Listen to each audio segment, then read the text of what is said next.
Okay, so this is a quick follow-up to the beginnings, just to deal with some questions. And I changed out the pattern just to get a different look. So when you have a nested design,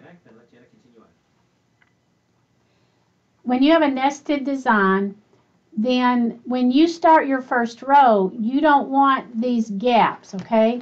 So you're going to click on Move, and you need that Fit button to be there at the top so that you get your all your blue arrow pointing up, and you're going to shift that up, okay, until those gaps are gone, and then you're going to say Sew in Zones, and then when you stitch that, then when you get through stitching it, and QCT tells you where QCT is going to take you to the very bottom stitch line, okay? So right here, you see this line right here, that's the lowest stitch.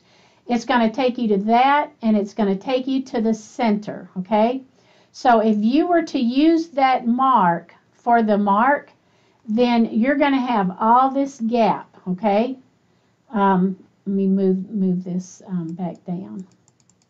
So that's why you would stitch those, you would go in and with that top row moved up, you would tap on Sew in Zones and you would stitch that, but then you would want to come back here and then get this, re-pull this file or move it back down so that you've got your full design showing.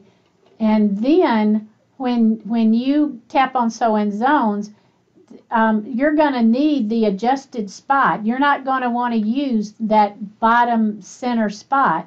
You're going to need to look at how far up does this second row nest into the first row, okay? So you're looking at what is the lowest stitch of the first row. So it's this. You can look down at the second row and it's real easy to tell. So you know this is your lowest stitch, and you can look up at the top row and say, okay, that's the highest stitch. Okay, so then compare them. Okay, so here's the lowest stitch there and the highest stitch there between the two rows. So what is that distance? And with some, you're going to need to use that magnifying glass because it gets kind of hard. And you may be able to eyeball it. I think that's how Leah Day does it. You may get really good at just eyeballing it, and whatever works for you, whatever works.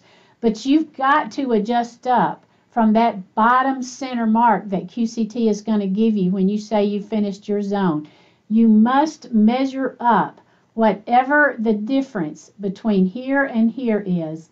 So this, we know it's 1 inch, 2 inch, and I would say it's close to 3 inches that this design has nested up. And I picked this one on purpose because it's a heavily nested one.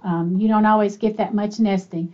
But when you look at this, then you just kind of go across and say, okay, from here up to this point, how much is that? So you know that's a 1/2 inch, 1 inch, 1 inch, another 1/2 inch. So when you mark your zone, when you're in the sew-in zones and you finished sewing and you're ready to advance and you're given that center mark, then you must measure up 1, 2, 3 inches and mark there so that when you get ready to place your zone and tap on that green rectangle, you have your needle over this mark, not the one that it gave you originally. You've got to use that adjusted mark to force your designs to keep nesting with each other, because you don't want 2 nested rows and then 2 more nested rows without them all being nested together. So I hope that explains that, and I hope we're all clear.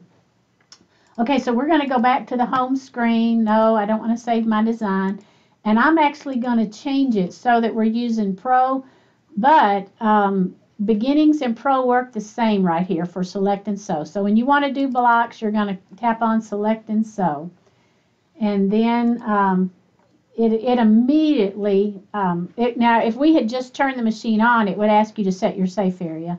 But because we're already in and safe area is already set, then that's why it didn't ask. But if you had, say, changed your quilt or rotated your quilt or done something, you probably need to reset your safe area. So, but we're going to tap on block, and we're just going to pick any block here, and we're going to say open.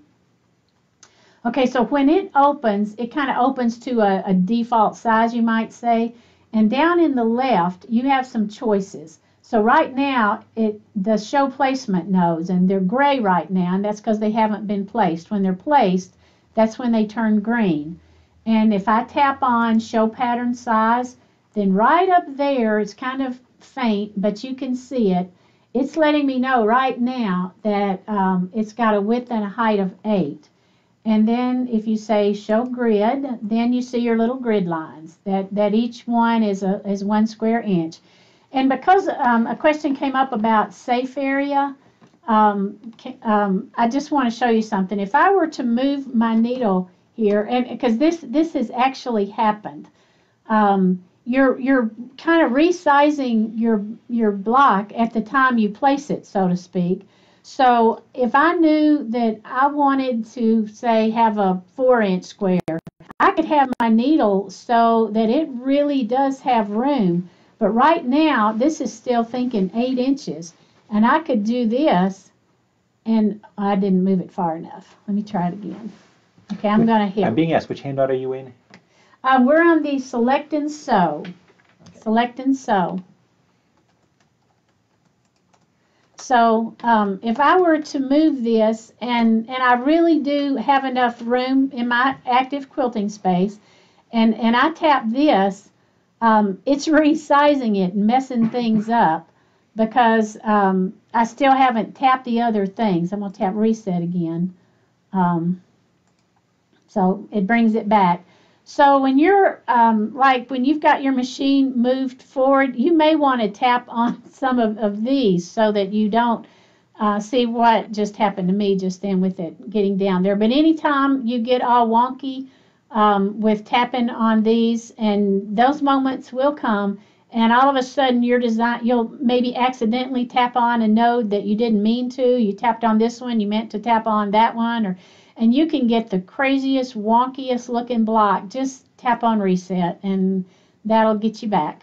Okay, so there is so much in Select and Sew, and I'm not even going to do it justice. Just so many choices. That's how people are using the Dream Big panels, and they're able to come in here and use the various tools available. And without having the quilt pattern for the Dream Big, they're able to pull it off without it, just by the patterns they choose and the tools available here. There's just something I want to do really quick, and that's for the people who are pretty new or haven't ever used this, just so it doesn't scare you, because there's so much. This is really easy to use, but so much in here it can be overwhelming, and it's overwhelming when you really start designing. But if you're like, I just want to do a block, that's all I want to do is do a block, then it is so easy. This is actually the very easiest thing you can do. So I'm moving my needle over just a block on the quilt. Okay, so I'm in the top left corner of a block, so I tap there, and then I move it over to the top right corner of my block. I tap there. Now it's placed, and I'm actually on 4 points. I probably shouldn't be. Well, we'll just keep on. And then I tap here, and then I move it, and I tap here. And you can see that right now 4 points is selected and stretch is selected. And when stretch is selected, it's not going to maintain the perfect ratios of that exact block, but your eye's not going to pick up on it unless you have a really super wonky block. If you had fit, then the proportions would be maintained no matter where you put your corners in a wonky block. But with stretch, this is going to perfectly conform. And so now all I have to do, just that quick, is hit quilt. And then I can go into settings, and I can say the sewing speed, the tie-off count, whether or not you want your automatic bobbin pull selected and stitches per inch, say okay. And you can hit trace just to make sure. The green and the red tell where it's going to start and end, so it's going to all be in the center. You hit pull bobbin and sew, and you're done. You're ready to go back here and go on to your next block. So just that quick, we were able to place and sew a block. So I just wanted to, before I overwhelm you with all these choices, I didn't want to scare you off. So I wanted to just go ahead and show it to you quick and easy. So when you first come in here, you have all these choices of that it gives you different node placement choices. So we're going to click on all, and then you see them, okay? And this is an upgraded version of the 5 that came out. So you may see a little different ones than the original 5 in the choices down here. So when you start tapping on them, as soon as you tap on one, that big thing goes away. But you get different choices. Like here you have start, end, center, corner. And as I tap on one, you'll see that that gray node changes to the spot that you see it on for the one that's selected. And why is it not changing? There, that one changed. There is the center. That end one's not working. And that one's not working. Well, anyway, maybe that's a bug. So, but the center one is really great, because what if you were up in, say, the top left corner border and you wanted to do a corner design up there? Well, this is easy, because you would just move your needle into that top left corner of your border and tap there, and then you can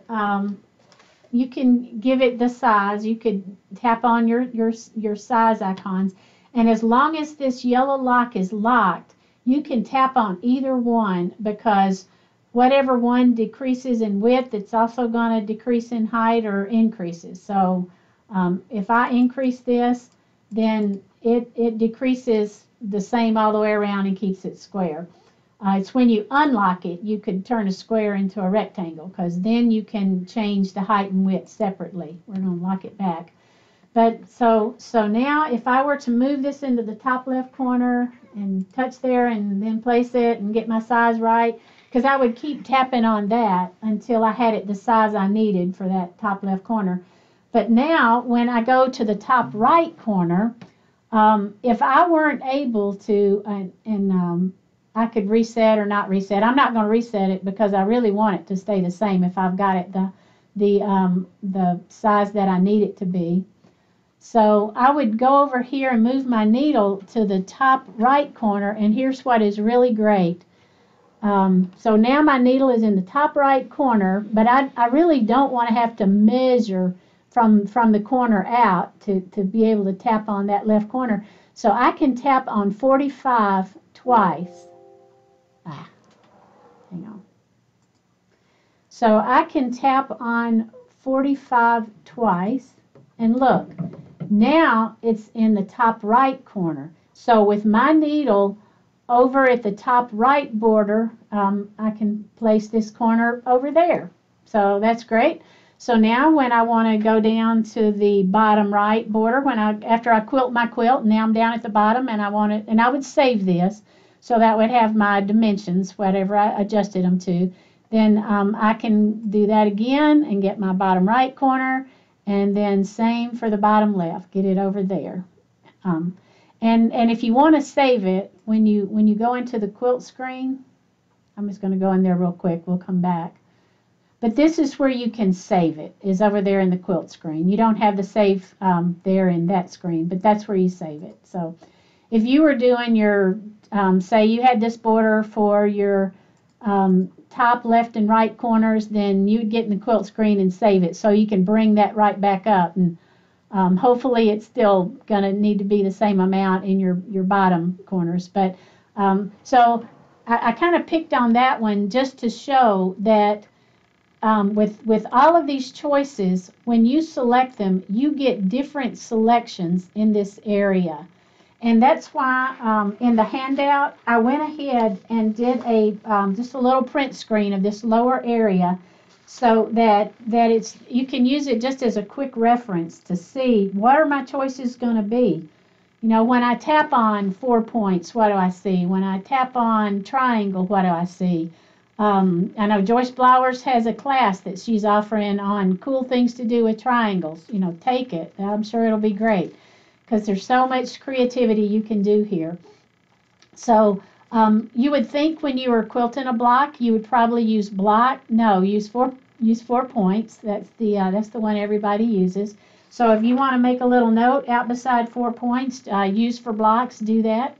But just be aware that as you click on those, you're going to get different choices. And instead of me tapping on all, I'm just going to tap on this blue down arrow, and you can just watch how the choices change. And even what you get to quilt, because whatever is tapped on over here and selected, that's what's going to quilt. So as I tap down, you just keep seeing different looks, different things. And I wish I were an expert, but I'm not. I'm in the pantograph screen, so I probably shouldn't even be doing this session. But I can tell you enough so that you're at least dangerous. So just be aware of these node choice placements that are down here, and then whether it's margins or one of them is size. Let's see. Yeah, so here you have size. So different choices there, and different choices what you get to print out. So we're going to go on to page 3. Okay, we've talked about the gold lock and whether it's locked or unlocked. And your node, when it's not placed, it's gray. When it is placed, it's green. And then you have your stretch and your fit. So those, and that just reminded me of another question in beginnings was, when would you sew as a whole pattern? And that would be like if you're using a pantograph for a border. Otherwise, it's going to be a lot of work for the software to do to create a whole thing. Of course, with beginnings and 2 rows, you could probably get away with it. But you're going to do that other choice instead of sew as zones, the sew as entire, whatever the wording is. You got to be careful about using that, or you're going to crash your thing, because you've got a lot going. But like for a border, that's a nice choice. Okay, so you can also flip. This isn't a good pattern to flip, so let's pick a different one. We'll pick the bears.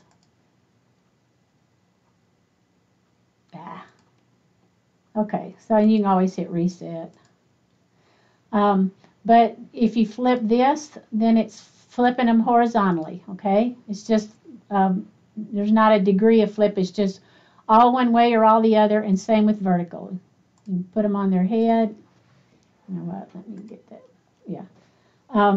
So that's all.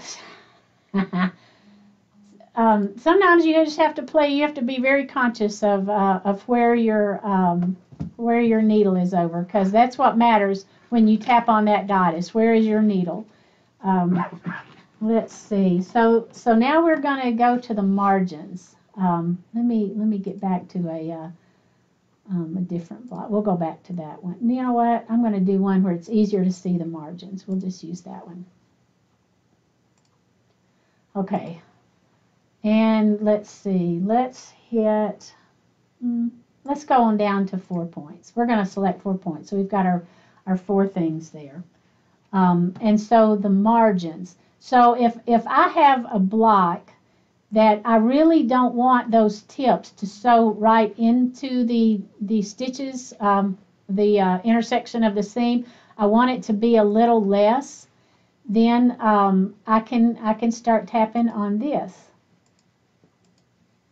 And you see it's starting to come down. And right now you can see it's 1/4 of an inch away from where that seam line are, because you would have placed these zones, these nodes, I shouldn't have said zones, you should place these nodes where the intersection of your block is, and then as you tap to get smaller, then it pulls your block in a little bit so that it won't stitch right to that seam.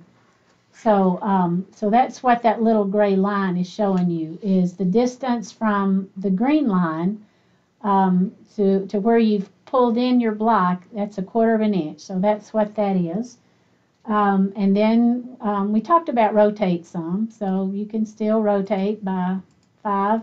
And so this is where you can get creative. You know, if you're stitching in the Dream Big panel, and you can put these notes wherever you want to. So I'm gonna do something crazy. I'm gonna say, okay, this, and then I'm gonna do that. Let's see.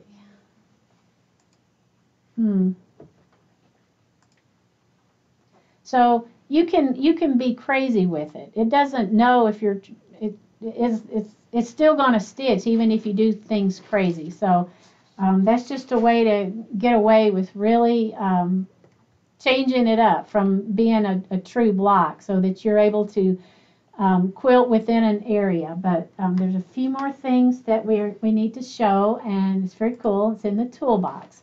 So when you open the toolbox, it opens to placements selected, and that's the original screen with all of this. And then you tap down and you have ruler, kind of self-explanatory. If you needed to measure something on your quilt, you could move your needle and to where you wanted to start measuring from and tap there, move it to where you wanted to end and tap there, and it would give you that measurement if you needed to measure. You know, spend a lot of time on that. And then you can tap on down, and then there's the set safe area. You notice I missed marking tool. You could set your safe area here, but marking tool. So this is a very, very nice feature here in the Select and Sew. And there's 2 ways you can use the marking tool. You could use it to create marks that you do want to stitch. Yeah, I know there's no. But if you tap there, then it will stitch those. So if you wanted to take the time to make your own marks, that's how it would do it.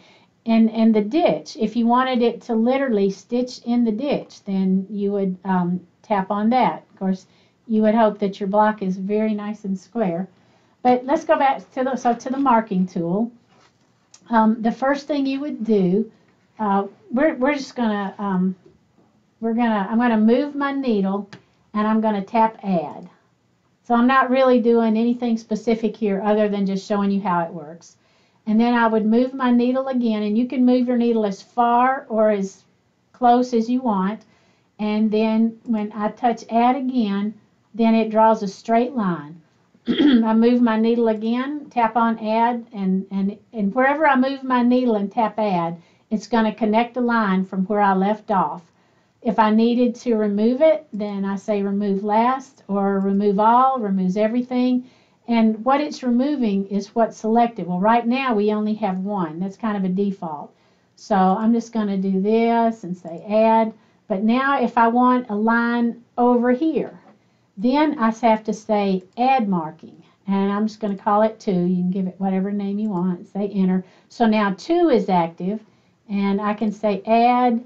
And then there's a little dot there. And I can move it again and say add. And keep going. And then if you need to add more, you do. Or remove last, you can. If I say remove all of these will be removed. And there's something unique about these lines. If I were to go, unless the update changed it, if I were to go right into Pantograph and go in the quilt screen, I would still see these lines. So until you remove these lines, they stay there. So don't panic if they're there in your Pantograph screen, because that's they have to be removed physically. Well, if you turned your machine off, I bet that would do it. So one thing about using this marking tool, and you'll see on page 4, you may want to take your highlighter out and just highlight that, is your pattern should already be placed before you use this marking tool. And here's the reason. If you're using the marking tool because you want to stitch them out for a reason, maybe you want to connect something, you want to draw something, then of course those lines are going to stitch because you've been moving your needle on your quilt top. But let's say you want to avoid quilting something on your in part of your block. So I'm going to say remove all, and and right now you can't see it, but I've got my needle over a little area. In fact, I need to place this block first, so I'm going to place this block. So, and even when it's green, you can tap on it again. So, and I'm doing this fast, so it may be a little wonky. These are really big blocks on this quill. But that's good to know. You can re-tap on a green block and reset it. Okay, so now I've set this on my block, but there's this spot that I really don't want it to quilt on. So I can say add and add. It's like a little circle area that I'm being very quick about this and sloppy. So obviously the less distance you move your needle, the more it's going to look. So, well, look at that. It's already missing that. So let's say if I wanted to, if it was, say my block was there, then I could go back into placements, and then I could use my rotate to maybe I wanted it to touch like that. So, but you can use it to draw out an area that you don't at all want it to stitch, but you just want it to reflect on your screen so that whatever design you're placing, you'll know where it's going to be in relation to this. And then you're just using any of these that you want to use to place it. So that's I could probably talk a lot more about using that, but hopefully that gives you enough to be dangerous. Let's see, let me go on. So once your pattern's ready to quilt, then we talked about how you want to do that. Sometimes, like right now, let's say we're going to make up a scenario here. Let's say you really want to stitch.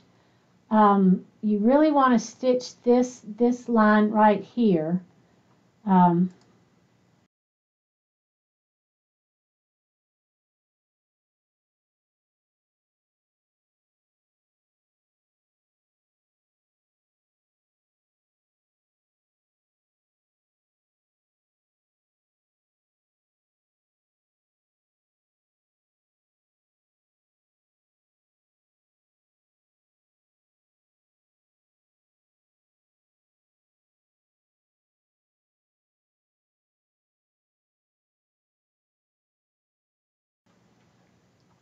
We're just going to tap on one, and then we're going to quilt it. Just doing that one corner will place it. You don't have to do all four if you don't want to. So you could stitch your ditch line there and then finish and come back, and then you might want to make this a little bit smaller. If you didn't, we'll make it a lot smaller. And I'm gonna select both pattern and ditch. Just so you see. So you see how that line is stitching there. So that's just another way of being creative if you wanted to. You could do like outlines within your block, like squares, separate squares within your block, and then have your design in the middle. Or if you don't want that ditch line to stitch there, then take it off, and then only your pattern will stitch. So they're only and I must have had the markings selected. Oh, I didn't. The markings is still showing, but it's not going to stitch. So, so we'll go back in this other screen. So here you do have the optimized screen, where if you needed to remove breaks, you could, and check your stitching. You could do that. So we'll just say, okay. Oh, and you also could blow something up big in there. You have that magnifying glass. So we'll say cancel. And let's see. There's the whole plug-in thing there. That's beginnings that wouldn't work for. So I think that might, let me just make sure. Oh, in that quilt screen, there was another place you could have tapped on to bring up the settings, and you could tap down here, and that brings it up. So, and this is showing what you have selected without actually opening it. So it says your sew speed is medium, your stitches per inch is 12, so you have that. So that's what you're able to tell without even opening that. Let's see, we talked about optimize. I'm turning the page. Of course, you can tap on trace. And then you have your toolbox in here that we had talked about in the earlier session. You have all these same choices. If you wanted to move to start point, you could. You can reset your safe area. If you don't want to use the actual pull bobbin, you can use your single stitch here. You could release your carriage in case it's locked in place and you want to be able to move it. Just come in here, and QCT still has control, but the carriage isn't locked in place. And then release sewing machine, that gives the control back to the machine, takes it away from QCT. So when I tap on that, it says you now have manual control. So don't tap on OK until you've done whatever you need to do. Put in a new bobbin, check the stitches off to the side. I will never forget my very first time that I tapped on this. I did not read this. When I'm partially computer geek, I see OK, I tap on it, and then all of a sudden QCT had control back, and I thought, wait, what happened? And they say idiocy is doing the same thing over and over and expecting a different result. I literally did that 3 times before I read it and said, oh, I don't need to tap on OK until I'm through. So just in case anybody else is out there that would do that. Okay, so now we've done that. So now we say OK. And then if you need to repair a pattern, then you're going to tap on repair pattern. And let's see, we haven't really stitched this, but let's see, I'm just moving it anywhere. I don't know where I'm at, but I'm going to say closest stitch. And then it lets me know exactly where it's at. And without leaning on the front rail, then I'm going to look, and probably at this point, the needle is not maybe it is or isn't where it really needs to be. I like to do a trace back when I'm doing this. I'll just do trace back. It kind of goes kind of fast. And then once it gets on over legitimate stitching, I'll hit stop. And then I'll let it trace forward just a little bit. And I'm watching to see, is that needle over the stitching? I want to know that it's exactly over my stitching. So I'll do the trace forward, and then I'll stop. And then as I get really close to where I want my stitching to start back, then I start doing the -1 and +1, because that's a single stitch. I don't have to use nudge a whole lot. Sometimes you do, but you're just tiny incrementally moving your needle the direction that these blue arrows are pointing. So if you have to do that, you do. I hate it when I have to. I like it when I can just use the trace back and forward and then get it close and then use these so that I know I truly am aligned. But I do like to trace back on into my pattern, because that lets me know if I'm truly aligned or not. So that's good to know. So once you get your needle, once you tap it and get it exactly over where it needs to be, or nudged a little bit, then you're going to pull your bobbin and sew and finish. So that's how you would repair your pattern. I don't know. I think it's a challenge. It's like a fun thing. It's kind of like a video game for me to see just how close I can get it lined back up. So the first time was scary. Now I think repair pattern's fun, because these features make it so easy to do. So anyway, so then when you finished, then I'm not going to tap on sew because I really don't want it to, but you'll get a finished. It'll say finished, back to pattern placement, and then you'll go back to this screen where you can either repeat You can, if you're stitching the same block, then you can just move your needle over to the next block, or if you need to select a different pattern, you do. But when you get through stitching your block, you'll come back to this screen, and then you'll set up what you want to stitch in your next block, being conscious of the margins and what your selection is, and whether you have stretch or fit or what you have selected over here. So I think that's it. So any questions? I don't know how we're doing on time. We are exactly on schedule, I believe. That is incredible. Select the right end. Okay, the question came up from, I guess it's Dita Maldonado. Hi, Dita. I hope you're pronouncing your name right. She says, can you explain a little more about the marking areas after selecting what happened? I think she's looking for, if we have that right, you just want a little more explanation about what it's used for. I'm going to assume that. The marking tool? Yes. Okay. More marking areas, she's asking. You know what? Maybe would it be hard for you to switch Nope. to this? Hang on, we're going to be high tech here and switch to, there's Janet on camera now. We're going to do a live shot. That's scary. It's scary. So, okay, you're on. Okay, so you know what? Let me select a different pattern.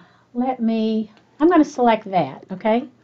So we're going to open that, and let me go back into marking tool. To use it, it has to be to actively use it, it has to be selected. So we're going to say remove all. So that's gone now, and I want to. Placements won't work until it's placed. Okay. So I'm going to tap on there, and now it's going to move there. So what if I just wanted to put a little thing there that I really do want? I'm going to come back into marking tool, and well, since I don't really have this placed, it's going to be hard. But well, you know what? Let's see. Let me just do that.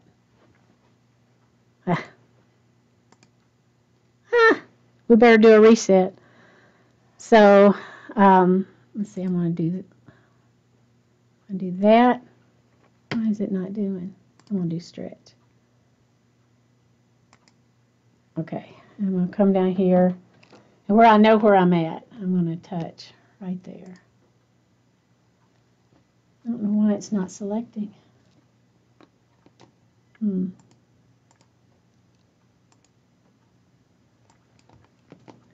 Well, all right. So now it's at least placed. So we're going to go back to marking tool. And so with my thing right there, I'm going to say add. So I have this little tip right there now. And this isn't going to look very pretty, but if I just wanted to add some kind of little, I would not move my needle as far if I wanted more of a rounded look. But you can kind of see where I'm going with that. So if I wanted to add that, then now I would add the markings to quilt, and I would click on quilt. So now it's literally going to quilt that for me. If you were very patient and didn't have gold with the fonts, you could write your name with that. You could, it's just however much time you're willing to give it with how far you move your needle between each add. We're going to go back. So that would be an example of using it to actually stitch out, okay? So, so now we're going to remove that one, okay? So let's just say that, let me see, let me get a different pattern that's kind of full. Well, we'll use that teddy bear. Use that teddy bear. Okay. So, let's see. I'm gonna tap that one. Oh, I need to have placement selected. Okay, and then I'll do this one.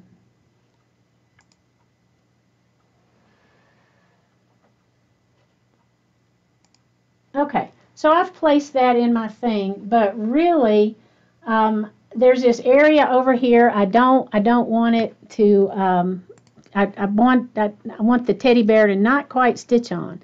So, and I'm just going to use that, and I don't know how it's going to work out, but so I start tapping add, and then I'm just going to roughly, because you don't have to, when it's one you're not going to stitch out, you don't have to be nearly as accurate as if you were going to stitch it. So really, I would hope my teddy bear doesn't, and look, I have tilted block, so that probably wasn't a great choice.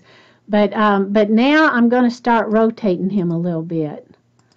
And look, so I was able to rotate him, so now he's not going to stitch on that area, okay?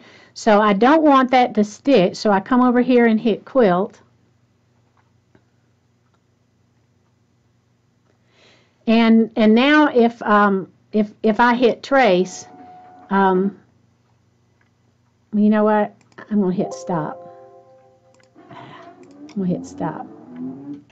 Because optimize would probably be the easier one to go into, to just say animate stitching.